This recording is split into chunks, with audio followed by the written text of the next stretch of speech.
Bij de AVOEK is kwartline een nieuwe dichtbundel verschijnd met de titel Het liefst ben ik een vogel.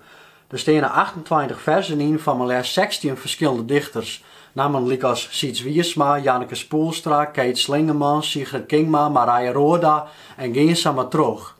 De bundel is bedoeld voor bijen, als stiert er voorop voor elke nier van 9 tot 99 jaar. En ik had met mijn 31 jaar een soort les willen van hoorn. En de leeftijdsindicatie houdt ook wel aan dat het dus net bedoeld is voor de allerliedsten. Dat docht wel blikken uit de opbouw van de versen, maar ook aangaande de onderwerpen, like als vlogs, de deer, de leef, de iPhones, de nieuwe vriendin van Paken en volle net genoeg.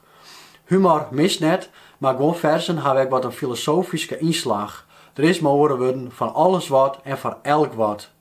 Het meest bennige gedicht is van Heid Arjan Hut en zoon Ivan Hut. Maar bennige doel ik vast net op de kwaliteit. Maar oordeel je zelfs, want dat allereerste gedicht hoe ik als allereerste on je voorlezen. Het gedicht had de titel Bouwen. Bam en tik, en boem en knik, pok en tok, en knak en klik. Oei en loei en oeps en wauw. Daar is die op tafel een gebouw, een grut gebouw, dat hier ik makke. Krekt voordat het in mekaar zakken. Ik geef zelfs te vier om alle versen bedelen zijn bondel. Ik ken zuiver volstaan met te zeggen dat de bondel ook zo aanspreekt. De taal wordt serieus genomen, maar ook de dichtkunst en de onderwerpen. Dus geen bennige riemkes, maar heel simpel Fries dat het eigenlijk geen Fries meer is. Een schooner voorbeeld van mooi taalgebruik is Moorke en Mem van Jurjen van der Meer. Soms had is moor een moes, dan krijgt ze complimentjes.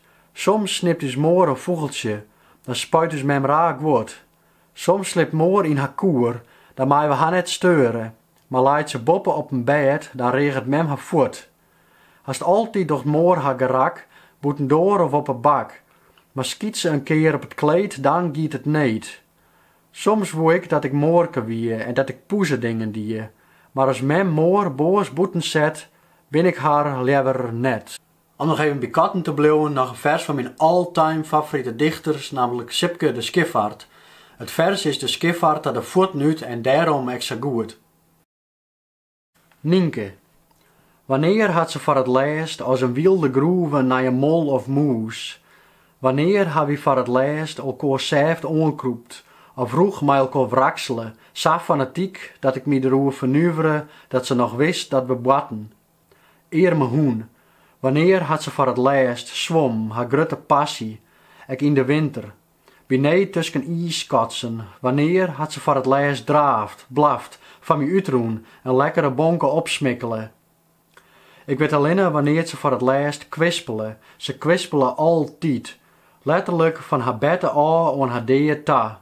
Zelfs naar de beste dokter haar het spuitje joen hier, kwispelen Nienke. Wat ik een laatste gedicht vallen zal, maar ik vanzelfs ook nog even nemen dat de opmaak en de vormjouwing een genot voor het eer is.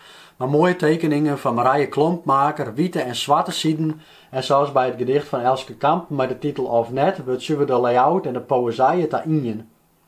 Maar waar, dan het laatste gedicht is wat een filosofisch gedicht met de titel Vragen. Maar laat het voor die geen vraag wezen, hokken naar je oorkepers dwaas is. Disse. Kan een golf in zee verdwalen, is in je kereltje als zoon. Mij de wind zien waai bepalen, vleene gwozen mij verstoon. Vielt een stiekelbarig zijn stiekels, is een sniervlak zelfs er koud. Dreemt een boekenbeem van ikels, zit in soere jering zout.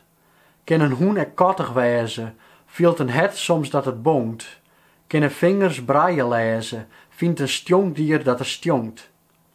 Kan de mannen eens wel skinen, zocht elk mens giel als giel. Had een goudvisk een verline, en een rijdveld ek een ziel. Denkt een koolwolder zo'n juster, wit een skiep, ik ben een skiep. Is het in mijn holle tjuster, soest mijn eer ek als ik sliep. Wanneer we stroekjes hagen, vindt een slak hem zelfs ik traag. Kist ik libjes zonder vragen, en wie dit mijn laatste vraag.